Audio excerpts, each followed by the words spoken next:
صباح الخير لكل مشاهدين الام تي في. بنعرف اليوم قد ايه موضوع عمليات التجميل صار موضوع مهم، وبنعرف قد ايه كمان لبنان تصدر لائحه البلدان اللي في اكثر نسبه من النساء وفي رجال اكيد كمان بيخضعوا لعمليات التجميل. واليوم حبيت اضوي على هذا الموضوع ولكن من منظار منه منظار اطباء بلبنان ولكن بفرنسا، مع حكيم صار مرجع لعمليات التجميل بالقرن ال21 دكتور غزافييه لاتوش، اللي اصدر فوق ال5 كتب عن هذا الموضوع. واليوم مباشره من باريس بحب رحب بدكتور غزافييه لاتوش عبر سكايب على شاشه الام تي في. دكتور غزافييه bonjour. Bonjour Karen. D'abord, je vous remercie d'avoir accepté d'être mon invité aujourd'hui dans notre émission Kitab. Et c'est un plaisir et un honneur. Docteur Xavier, je voudrais très rapidement vous faire connaître par le public libanais et bien sûr aussi international. دكتور غزافييه لاتوش من مواليد فرنسا سنة 1945، متخصص بجراحة التجميل من جامعة الطب بباريس ريني ديكارت، وكان كمان مسؤول عن العيادات الخارجية بالجامعة، وشغل منصب مهم جدا بمستشفى ميكير للأطفال، وهو عضو فعال في المؤسسة الفرنسية للجراحة التجميلية ومؤسس وعضو بالمؤسسة الفرنسية للجراحين في مجال التجميل، وهو اليوم أحد أشهر الجراحين بمجال التجميل بأوروبا، متخصص بالوجه والجسم وغيرها. أصدر أول كتاب له مون كور إي موا سنة 2000 اللي اليوم رح نحكي عنه كمان، وشارك أيضا بكتابة القاموس Petit Larousse de la sexualité، وأصدر أيضا كتاب بعنوان لا شيروجي استيتيك، وكما أنه شارك أيضا بكتاب جيد أشات de la chirurgie esthétique، واليوم رح نتحدث سريعا عن كل هالكتب أكيد. Docteur Xavier, donc vous avez plus de 30 ans d'expérience dans la chirurgie plastique, réparatrice et esthétique, et à la médecine esthétique aussi.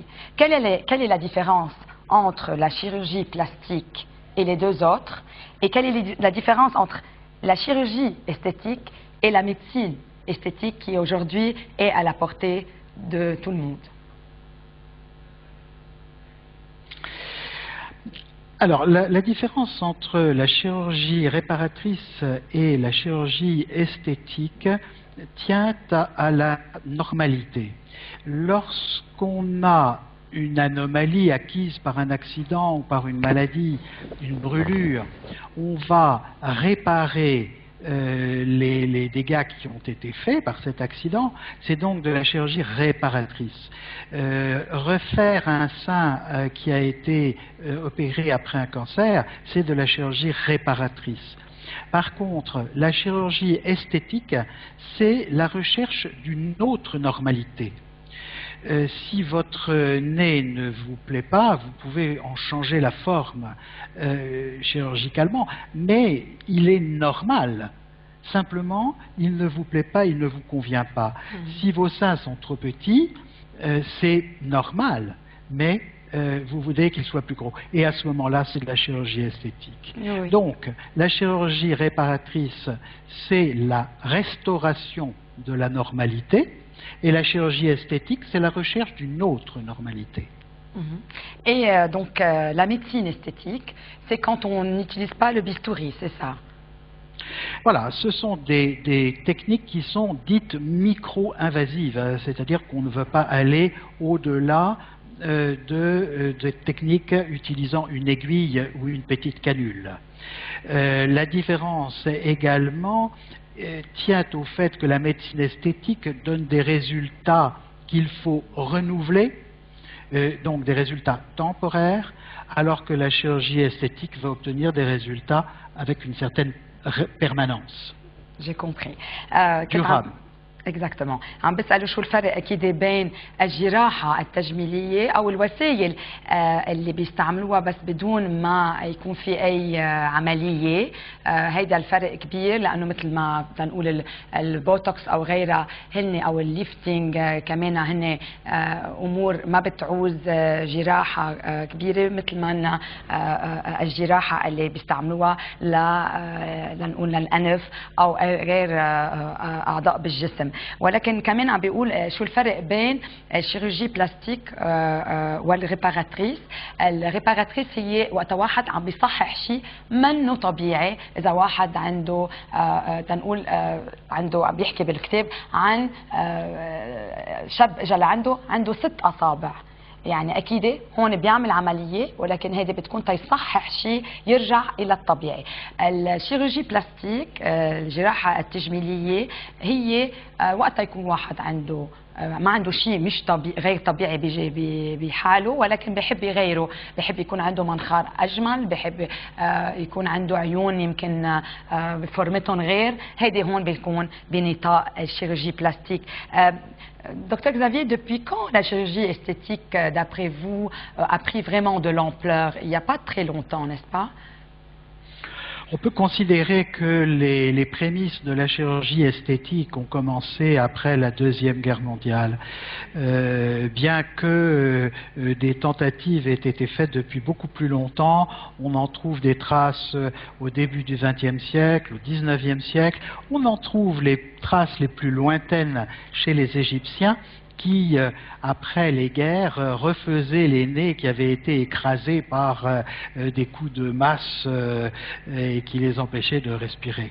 دكتور، سألته من أمتين انطلقت يعني أكيد الجراحة التجميلية ما لها زمان، قال أكثر شيء من بعد الحرب العالمية الأولى، ولكن كمان ممكن نلاقيها من زمان بالعصور القديمة، خاصة عند المصاروة الحضارة المصرية اللي كان عندهم هالعادة إنه يرجعوا يعني يمكن يبنوا مع أنف وقت كانوا بالحروب يتكسروا، لأنه كانوا أكيد يتحاربوا باليد وكانوا يكسروا مناخير بعضهم وكانوا يرجعوا يرممون. Vous avez publié, Dr Xavier, de nombreux ouvrages, dont le premier publié donc en 2000 sous le titre de Mon corps et moi, et vous l'avez écrit en collaboration avec Dr Alain Kottenberg, qui est psychiatre et psychothérapeute.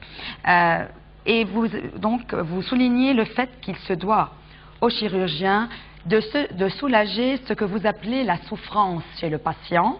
De quel genre de souffrance vous parlez? Est-ce qu'une souffrance physique ou une souffrance psychique, ou les deux?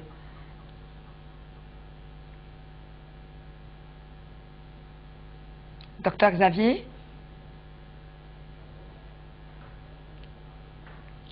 Docteur Xavier, vous m'avez entendu. Je répète la question.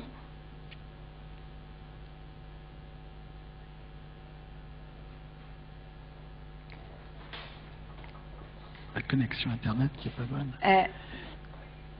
C'est la connexion qui n'est pas bonne. Donc اسال سؤال بالعربي. كنت عم بقول انه بالكتاب اللي كتبه سنه 2000 كتب وقال انه هو عم بيعالج نوع من الالم عند يعني الشخص اللي بيروح لعنده يعمل عنده العمليه. كان عم نساله اذا اي نوع من الالم، اذا كان الم يعني اذا كان هيدا الشخص عم بيعاني جسديا او عم بيعاني نفسيا، لانه الكتاب اللي عمله سنه 2000 مون كور اي موا عمله بالتعاون مع حكيم طبيب نفساني كمان.